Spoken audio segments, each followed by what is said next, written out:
괜찮아? 호수예요 여기. 에어 호수예요.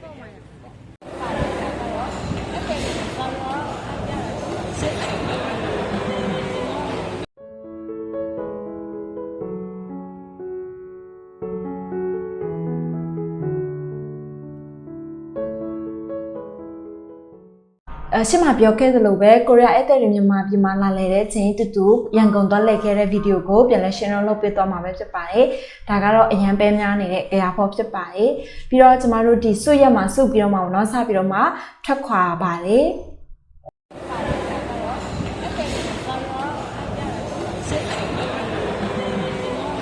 ဖြစ်ချင်တော့ဗောနော်ကျမတို့ကနေ့လည်စာစားပြီးနေပြီကို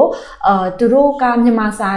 မဖြစ်မနေ try ကြည့်ရမယ်ဆိုတော့မီရှင်ပါလာတဲ့အတွက်ကြောင့်မလို့မြန်မာစာတောက်ဆိုင်ဝင်ပြီးတော့မှမြန်မာလက်ဖက်ရည်တွေရဲ့ဒီအပြေရှမ်းခောက်ဆွဲရည်ပြီးတော့မှဒီမြန်မာမုတ်တွေဗောနော်ဒီလိုနည်းနည်းသူတို့ညီစံကြည့်ဖို့အတွက်မီရှင်ရတော့ကျမတို့လုပ်ပြီးတော့ဗောနော်ဒါဆိုသူရှမ်းခောက်ဆွဲစပြီးတော့မှမြည်တဲ့အချိန်ဗောနော်ရှေ့ကအကိုဆိုရင်သူကကိုရီးယားလည်းရောက်ဖို့ရဆိုတော့လေအများကြီးကိုရီးယားလို့လည်းပြောနိုင်တော့သူအများကြီးပူပြီးတော့တိတ်ချရှင်းပြပေးတော့ဗောနော်ကျမတို့ကဘေးကနေနားထောင်နေလို့အပ်တာတွေနည်းနည်းကုညီပေးတော့ဗောနော်ဒါကတော့ကျမတို့စပြီးတော့မှထွက်ပြီးတော့မှချစ်ချင်းမြန်မာစာဝင် try နာဖြစ်တဲ့အတွက်ကြောင့်မလို့ညီမလေးနဲ့တိတ်ပြီးတော့မရင်းနှီးတဲ့ခံစားချက်ဖြစ်တယ်ဗောနော်နောက်ပြီးတော့မှကျမတို့ဒါမုဒိတာအိမ်ယာသွားပါတယ်ကားက9ယောက်စီးရတဲ့အခါမှာနည်းနည်းတက္ကစီကကျက်နေတယ်လို့မျိုးတော့ဖြစ်တယ်ဗောနော်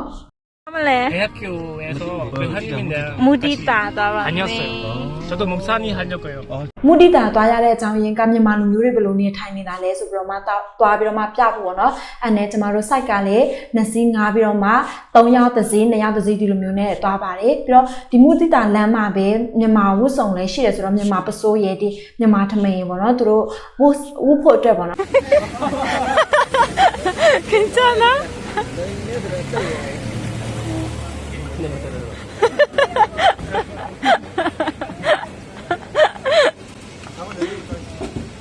그냥 왜 얘네 그만 봐.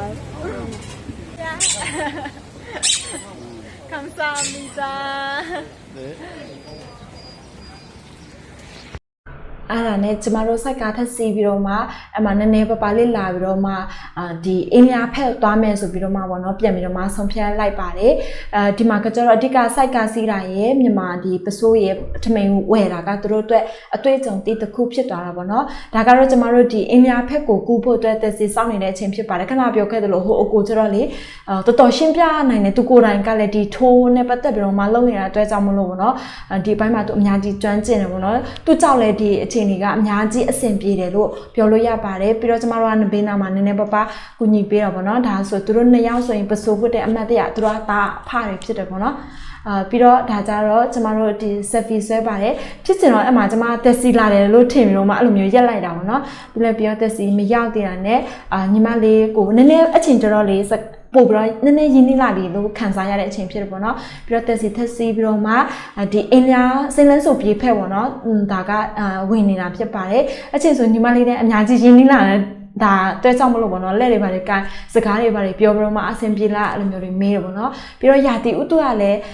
နေပူနေတာလည်းမဟုတ်ဘူးမိုးမရွာပဲနဲ့အုံမမိုင်းလေးဆိုပြီးမဲ့ပေါ့နော်အရန်ကိုဒီ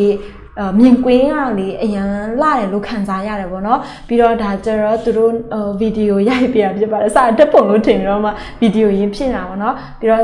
ဒါကတော့ကျမတို့ရဲ့ဆရာဖြစ်ပါတယ်ဆရာလည်းတူပါပြီးတော့ဗီဒီယိုရိုက်ပြီးထားတာဖြစ်ပါတယ်ပြီးတော့ပြီးတော့ကျမတို့ဒီဒန်စီဖို့စောင့်နေတဲ့အချိန်မှာပေါ့နော်ဗီဒီယိုလေးနည်းနည်းရိုက်ပါတယ်ဒန်မှာလည်းလူတွေအရန်များတယ်စောင့်နေတဲ့လူတွေလည်းအရန်များတယ်အဲ့ဒီဒန်စီဖို့အတွက်စောင့်နေတဲ့အခါဗီဒီယိုရိုက်ပြီးတော့ညီမလေးကဒန်စီတယ်ကျမလည်းဒန်စီတယ်ပေါ့နော်တယောက်တစ်လက်စီပါတယ်ဒီဗီဒီယိုကျတော့လေ portrait ပဲရိုက်ခဲ့တော့ကျမကြော်ခဲ့လိုက်တယ်ပေါ့နော်ပြီးတော့ဘေးနားမှာရှိခဲ့ဒီcoffee ဆိုင်ကိုတွားပြီးတော့မှနားပါတယ်အမှ coffee လဲတောက်လက်ဖက်ရည်လဲတောက်ပြီးတော့မှဘေးမှာရှိတဲ့ပတ်ဝန်းကျင်နည်းနည်းကြည့်ပြီးတော့မှဗီဒီယိုတွေရိုက်တယ်ပေါ့နော်ပြီးတော့သူတို့ကို hotel ကိုပြန်ပို့ခဲ့ပါတယ်ဒီနောက်ဆုံးဗီဒီယိုတွေကကျမတို့တော်တော်များများ portrait တွေနဲ့ပဲရိုက်လာတော့လေမဘောင်နည်းနည်းမကြောက်ဖြစ်သွားတယ်ပေါ့နော်ဒါပေမဲ့